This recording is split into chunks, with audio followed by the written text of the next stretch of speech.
quite an interesting thing listening to that. There's reading a paper today, which our paper is the Liverpool Daily Post, which I very much doubt will have penetrated down to your neck of the woods.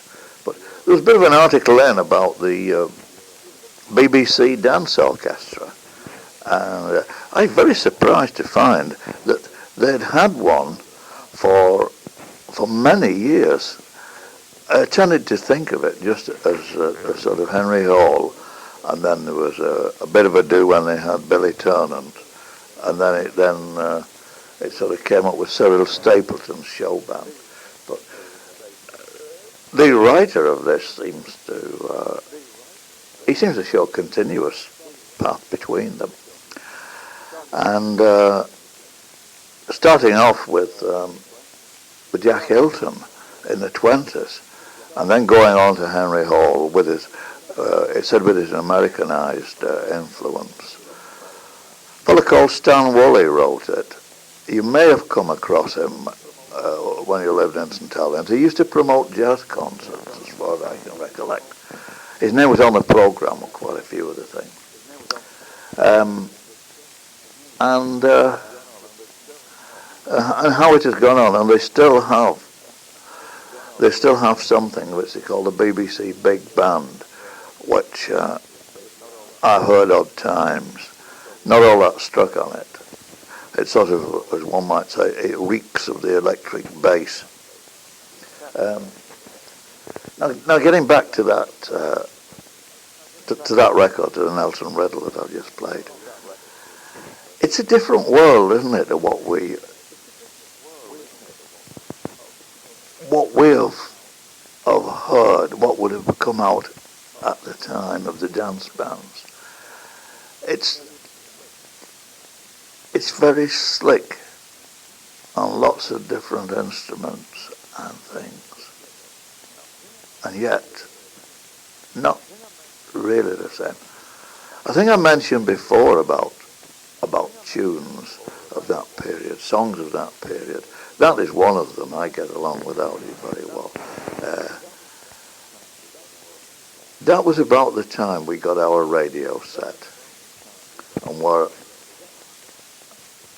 I was at least able to listen to a lot of the stuff at first hand, and a lot of songs were coming out then. A sort of a sadness with them as well, I think, somehow. A lot of them. But nevertheless, very nice indeed. Now, I don't know about that, about this Nelson Riddle. It needs a vocal, really. And anyway, there you are. I put it on, and it gives a little bit of something to look at, maybe to think about. What to try next? When I was looking at the sleeve of this, there was another number which I cannot remember at all. This is partly perhaps to do with old age, but partly with not really listening to music as much as I used to do. It's a sad feeling in a way that I don't know whether it's becoming a bit more difficult to concentrate or what. Anyway, it's no use crying in our beer. But this one had part of the composer credit with a mention of Whiting. Let me just turn it round so that I can see it.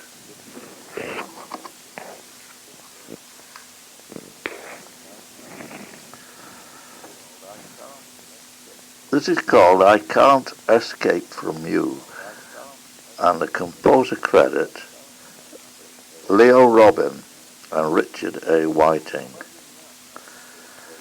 I imagine that Whiting would be Margaret Whiting's father.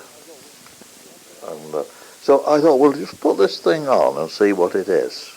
And then I've got another LP here of Margaret Whiting singing some Jerome Kern songs, and we'll have a go at one or two of them.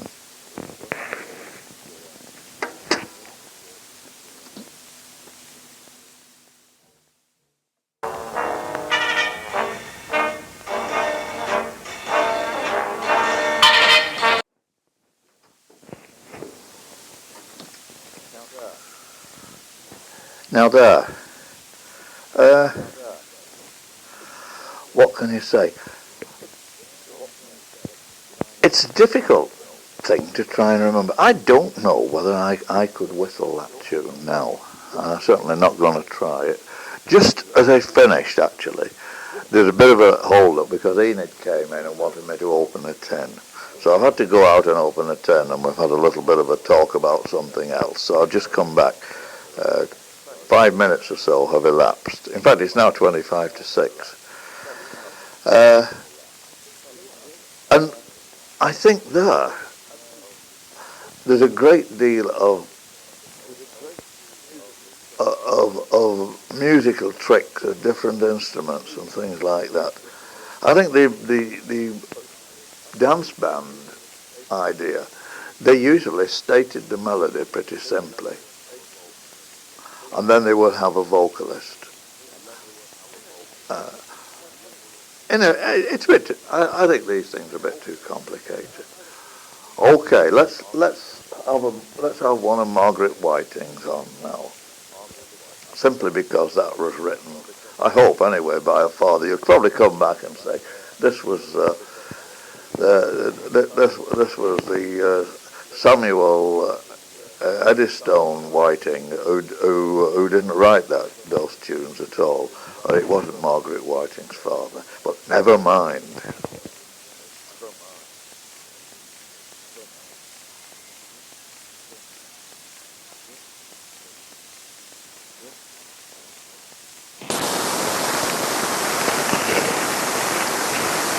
Now don't panic about this.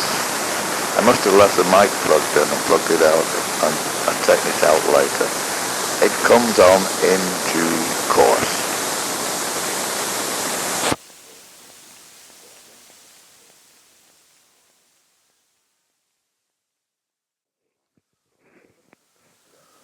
That couldn't be cute, of course.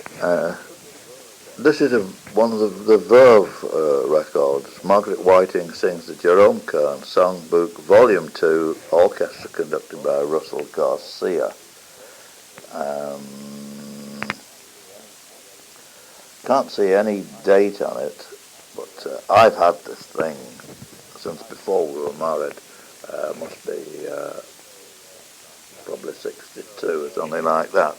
So it really is long ago and far away.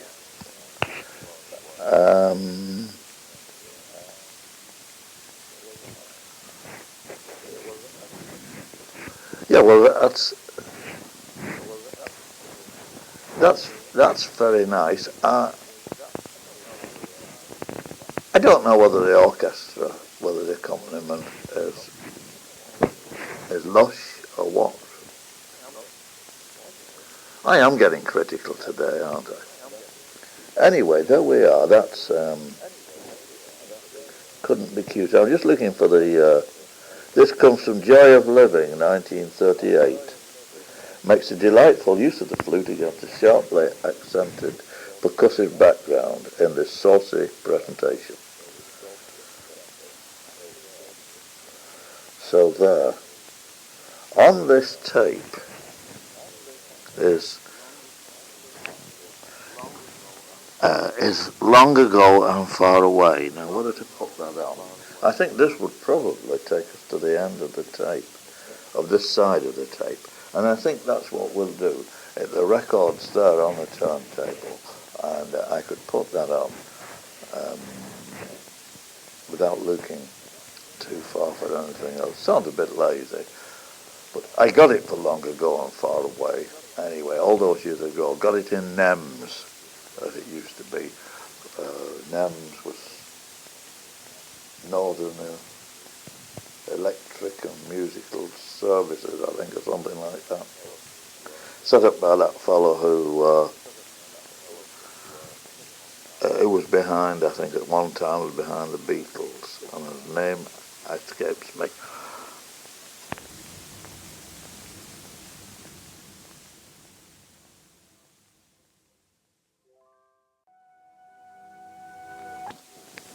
Now there's a tune, very nicely done indeed. Always like that.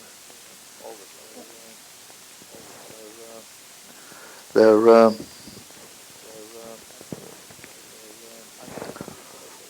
and I think, as you say, it's a surprising thing that it was something of an afterthought, wasn't it? There, just look at the notes there.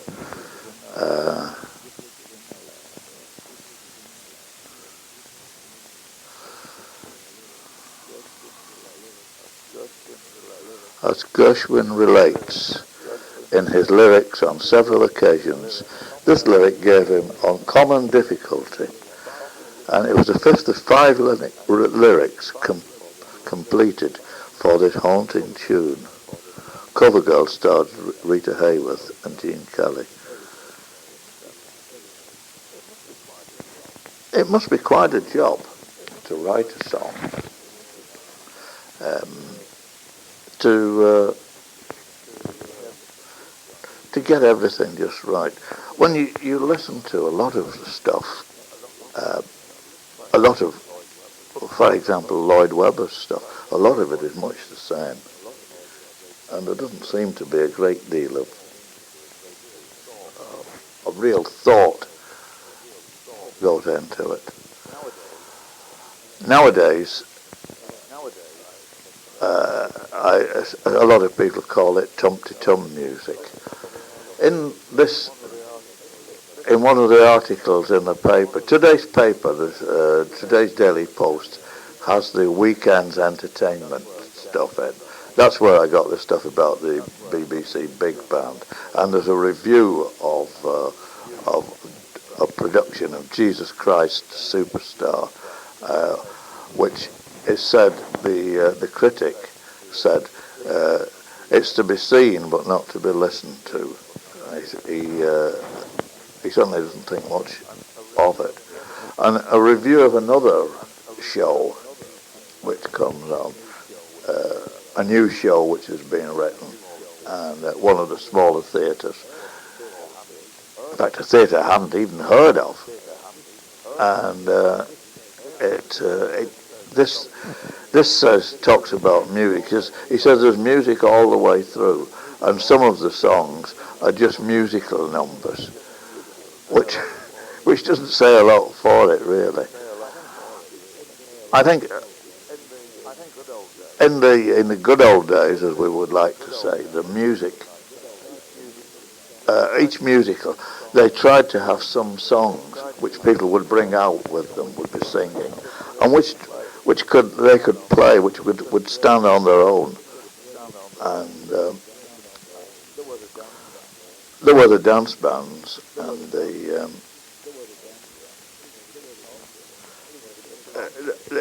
the concerts and that, where people could sing these things without having to have all the production and everything like that. But I suppose now it is very difficult to put on a show. I think I've said before, most of the shows that do come on now are overproduced. They're trying to look like a